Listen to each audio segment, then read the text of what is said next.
The Whispering House. A 15-chapter horror tale.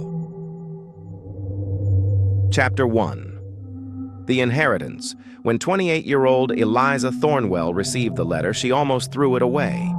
It was handwritten, ink slightly faded, with a wax seal that bore a family crest she hadn't seen since she was a child. Her great-uncle Edgar, a man she barely remembered except for his heavy stare and silence at family gatherings, had passed away. He left her something, a house, located deep in the sleepy English countryside.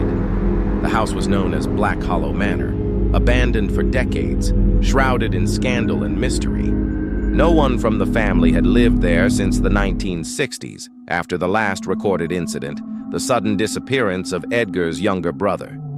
Now, it was hers. Ignoring the warnings of friends, Eliza packed her bags and made the long drive through. Winding roads and endless fog, her GPS glitching as she neared the property. When she finally arrived, she found herself staring at a massive stone house, partially hidden behind overgrown hedges, ivy curling up the cracked facade. Its windows were dark, but she could swear she saw something shift behind the glass of the attic. She shook it off. Just nerves, she thought. She hadn't even crossed the threshold when the air turned cold. Chapter 2. The Locked Room. The first night was quiet. Too quiet. No animals chirped, no trees rustled, just the ticking of an old grandfather clock in the foyer. Eliza walked through dusty hallways with her flashlight, breathing in the scent of decay and damp wood. The furniture had been covered in white cloths like shrouds, untouched by time. But one door at the end of the second-floor hallway was locked. It was carved with strange symbols, none she recognized, and had a rusted iron handle that wouldn't budge. Behind it, she thought she heard whispers. She put her ear to the door. A sudden bang jolted her backward from inside. Chapter 3. The First Nightmares. That night, Eliza dreamed of water, dark, still water stretching infinitely. She stood on its surface, barefoot, moonlight reflecting across the ripples. A voice called her name, not shouted, but breathed, whispered. From beneath the water, pale hands reached up, clutching her ankles. She woke up screaming, heart racing, bed soaked in sweat. She checked her ankles. Bruises. Chapter 4. The House That Watches by Thee.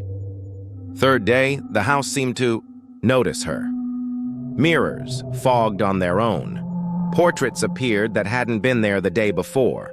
Faces painted in oil, eyes following her every step. One depicted a young woman who looked disturbingly like Eliza. Underneath it, etched in gold, Eleanor Thornwell, 1843. She had never heard of her. In the study, she found a diary.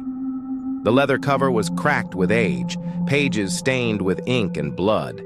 The entries spoke of shadows moving when no one was there, of dreams, of a voice in the attic. Chapter 5. The attic door opens. That night, the locked room was ajar. Eliza swore she hadn't touched it. Inside was nothing at first, just dust, old crates, a broken rocking chair. But at the back, hidden behind a torn curtain, was a staircase leading upward into the attic. Each step groaned as she ascended. The air thickened. The temperature dropped. She saw symbols carved into the wood, fresh. When she reached the top, she found a mirror, tall, black, ornate, and in the reflection, herself. But behind her, a figure stood, pale, grinning. She turned. Nothing. Chapter 6. The Whispering. Begins, Eliza began to hear it every night now, a soft, indistinct murmur. It started around 3:03 a.m., like a broken radio signal slipping between frequencies. Sometimes it was her name. Other times it was just laughter, childlike, breathy, too close to her ear. She tried recording it on her phone, but every morning, the audio files were blank, no sounds, just static. The diary she found in the study now had new entries, dated today, in handwriting that matched hers. Chapter 7. The basement door. One evening, Eliza discovered a door in the kitchen floor, hidden beneath a moldy rug. She pried it open. A black iron staircase spiraled downward into utter darkness. The air that wafted up was cold, metallic, and old, like forgotten graves and burnt candles. With a lantern, she descended. At the bottom, old wooden shelves, jars filled with cloudy liquids, bones that looked too human, and symbols painted in red. In the corner was a child's toy box. Inside, a porcelain doll, smiling. As she touched it, the basement door above slammed shut. She was trapped. Chapter 8. The Shadow Man. She escaped. But that night, something followed her from the basement. A tall, faceless figure began appearing in the corners of her vision, blacker than the darkness around it. It never moved when she looked directly at it, but it was always there, watching, in the mirror, behind doors, beneath the stairs. She woke with bruises on her wrists, as if someone had held her down. She started keeping the lights on. They didn't help. Chapter 9. The Ghost in the Mirror. The black mirror in the attic had changed. Now it no longer showed her reflection. Instead, it showed a bedroom, one she'd never seen before. A child's room, toys, a mobile spinning gently above a crib. Then, a woman appeared in the mirror, her face gaunt, her eyes black. She screamed silently, her hands pressed against the glass from the inside, mouthing, "Don't trust the house." Eliza smashed the mirror. But the next morning, it was whole again. Waiting. Chapter 10. The Thornwell. Curse digging through old town records, Eliza discovered a horrible truth. Every Thornwell who lived in the house either died young or went mad. The original owner, Silas Thornwell, was rumored to be a cultist in the 1800s. He performed rituals in the basement, offering blood to the hollow. His daughter Eleanor, who looked like Eliza, disappeared on her 28th birthday. Eliza's birthday was in 3 days.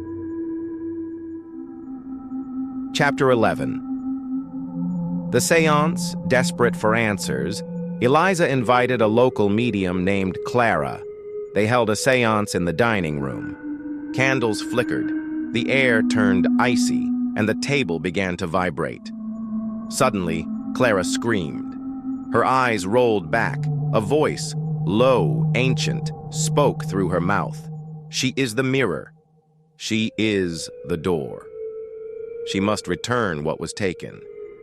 Then Clara collapsed. When she woke, she had no memory of what happened and wouldn't go near the house again. Chapter 12. The Forgotten Twin.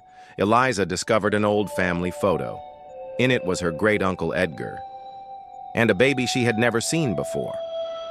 In the attic, behind a loose panel, she found an old birth certificate, Eleanor Thornwell. Twin, Eliza Thornwell. Died, 1897. Her name, her face, her age. Had she been named after the dead twin, or was she the reincarnation of something older? Chapter 13. The birthday ritual. On the night of her 28th birthday, the house came alive. Doors slammed, windows shattered, the air screamed.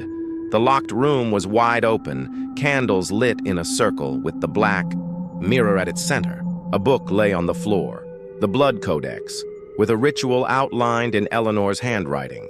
The final line read, "To end the curse, one must finish what was started."